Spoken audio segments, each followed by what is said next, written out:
It's probably a bit of a cliche, but to ask this, but how will your obituary read? Will it be one line of nothing? What will your last words be when the time comes? Maybe you're too young to have given it a second thought because you feel as though death is something that happens to other people like losers and that you're going to live forever. Maybe you've accumulated too many regrets over the course of your life and at your old age you're just afraid. How will your obituary read and what will your last words be? I've been at too many deathbeds where people are terrified, where people are filled with regrets, where they wish they could have done, said various things, or wish they didn't do or say various things. And I've watched those people pass into God's care with abject terror and sorrow. Paul had been one of the smartest and most knowledgeable and capable young men of his generation, and his passion for God left the rest far in the dust. But it led him to become ultimately a killer, carrying out state-sanctioned religious violence as he oversaw the arrest, prosecution and execution of these people who said they followed Jesus as the only true King of Israel and defied Caesar and their leaders altogether. These pesky Christians. But despite that evil past, Paul could face a similarly cruel and unjust death himself and die without a lick of regret because he had run into this roadblock called Jesus on that fateful day as he went to kill more Christians. There on the road he encountered Jesus, alive, risen from the dead, and wonderful in his grace and yet terrifying in his power. It's not every day you meet someone who comes back from the dead, and it utterly changed the course of his life. And from that day forward, Paul knew the presence and power of Jesus with him.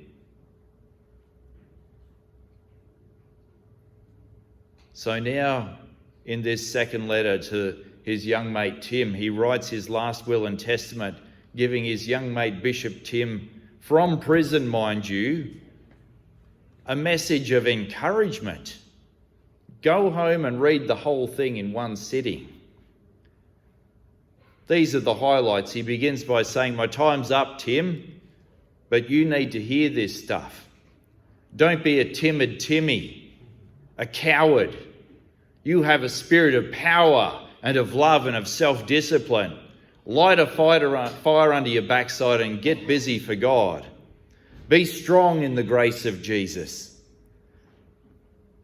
Because the Christian life will involve hardship and suffering. To find your way through that, be like a soldier. Be like an Olympic athlete. Be like a farmer.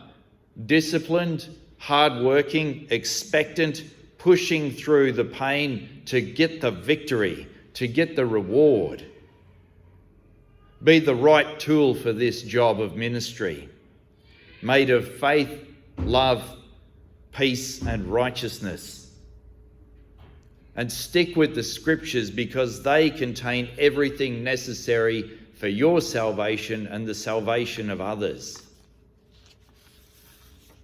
Live those scriptures out and teach them straight up, not diluted, and not to garner a nice fancy following on social media.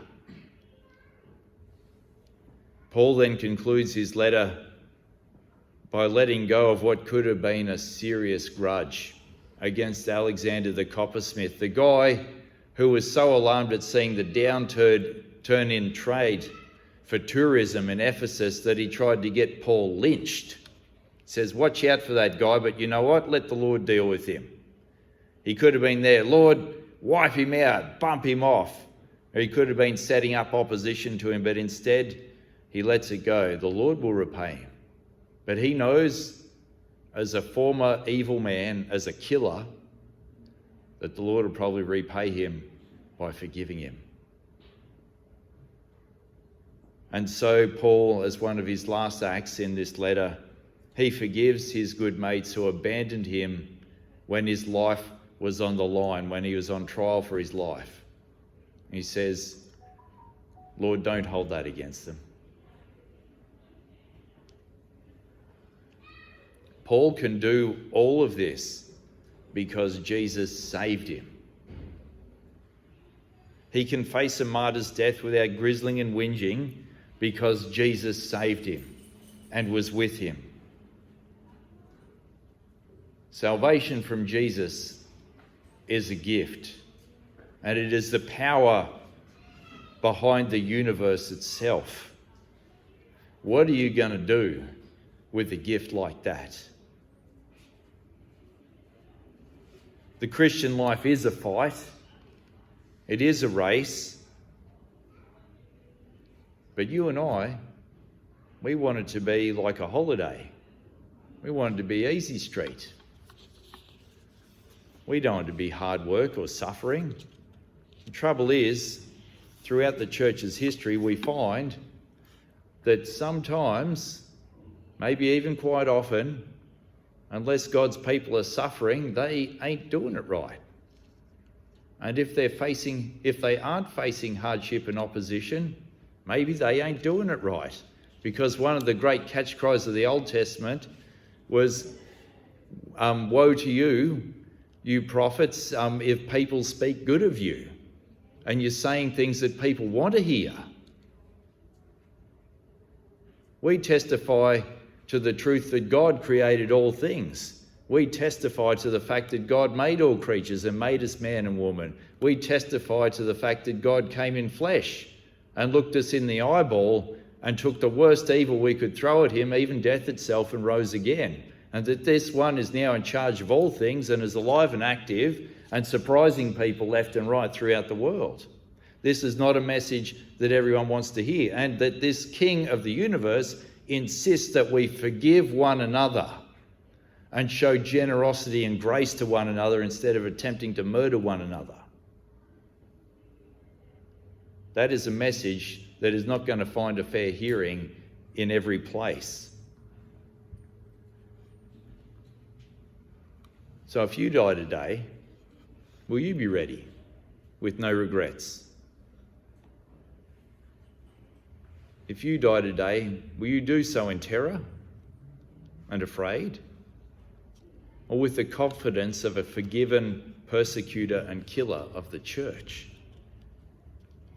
Because if Paul can look forward to what's on the other side, a God that's ready to catch him and reward him for turning back and following him, how much more so you and I, who haven't lived the terrors that Paul lived in this place called Marutna.